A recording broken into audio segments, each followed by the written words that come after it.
Is obsessed with something called great replacement theory. He talks about it a lot. To change the racial mix of the country. That's the reason, to reduce the political power of people whose ancestors lived here and dramatically increase the proportion of Americans newly arrived from the third world. In political terms, this policy is called the Great Replacement. It's a white supremacist talking point. Tucker calls it a theory because that makes him sound smarter. He also likes to spread his theories about the vaccine, raising questions about their effectiveness and slamming mandates. People feel so desperate and alone. At this point, if you haven't gotten the vaccine, which is free and readily available, there's a reason for it. You've thought this through and decided not to. You thought that was your right. But people are being forced to. Some are being forced to get fake vaccine cards, which is understandable, I think, because they feel forced. They're trapped. And of course, we know this is a recurring theme on Fox, with host after host injecting misinformation into the minds of their viewers. We now know that when they say the hospitals, though, are being overwhelmed, it's almost always a lie. This echo chamber includes far-right lawmakers in Congress amplifying the hysteria.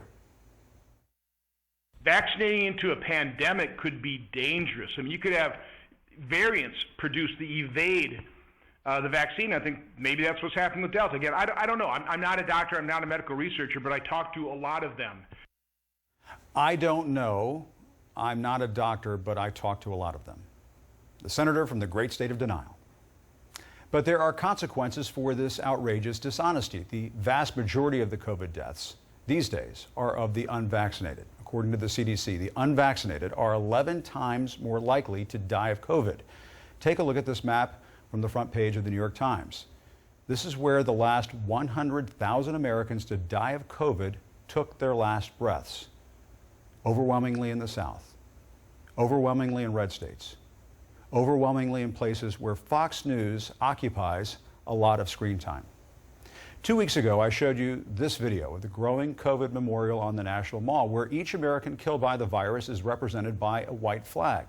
On September 18th, there were 670,000 flags. Last night, we crossed another painful threshold, 700,000 Americans dead.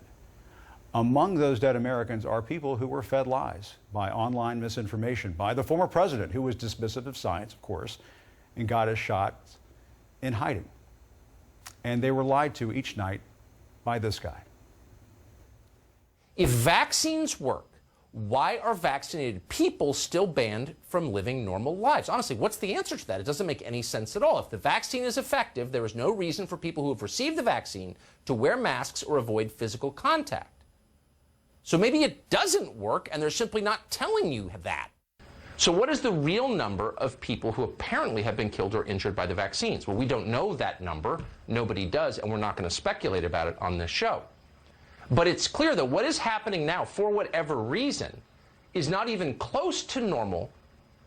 It's not even close to what we see in previous years with previous vaccines. Most vaccines are not accused of killing large numbers of people. These are all lies. The theory that Tucker should really address is Fox replacement theory. Fox replacement theory. There is no way to replace the Americans those flags on the mall represent. And Tucker, talking to you right now, there is no way to replace the viewers whose lives you are endangering with your lies. These lies may sadly capture your viewers' attention, but keep it up. And some of those folks, not all of them, some of them, might not be around anymore to listen to your lies. And it's not just Tucker. You've seen the big-name NBA players who say they don't want to get vaccinated. They're lucky. They're young. It's likely they won't die. Perhaps you noticed Senator Ted Cruz tweeted that he's in solidarity with these players. Didn't realize Ted Cruz was such a big fan. Did the Rockets suddenly move to Cancun? Just as an aside, he even used the hashtag, did you see that? Your body, your choice. He's from Texas, where abortion is all but banned now. But I digress. Of course, Ted Cruz is just using these players to play to the anti-vaxxers in the GOP. They want to own the libs, even if they don't end up owning the living. Here's a concept. Don't own the libs. Own the lives. Own the living. By living. Yes, I've heard the excuses about getting the vaccine. You don't know what's in it. If you don't know, as my mother would say, look it up.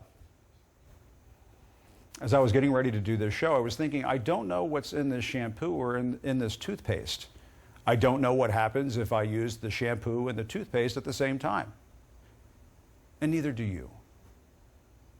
I mean, besides getting clean, of course. But when it comes to the vaccine, all of a sudden you want to play dress up, put on a lab coat, and do your own research over accepting the advice of medical professionals? And your research consists of listening to Tucker and the internet? It's October, so I was thinking about ending this segment with this meme from Halloween. I did my own research. Memes are funny. But I'd rather end with this image. It's of the recently renovated Fox News offices here in Washington, D.C. Almost all of the people in that photo, see it right now, that's at Fox here in Washington, wearing masks. And apparently 90% of company employees have been vaccinated. Might even be a little higher than that now. The Fox slogan used to be, "We report, you decide." Maybe it's, "We mandate, you comply." Perhaps now it's, "Your body, your choice." Your body, your choice. And just look at the choices that they made.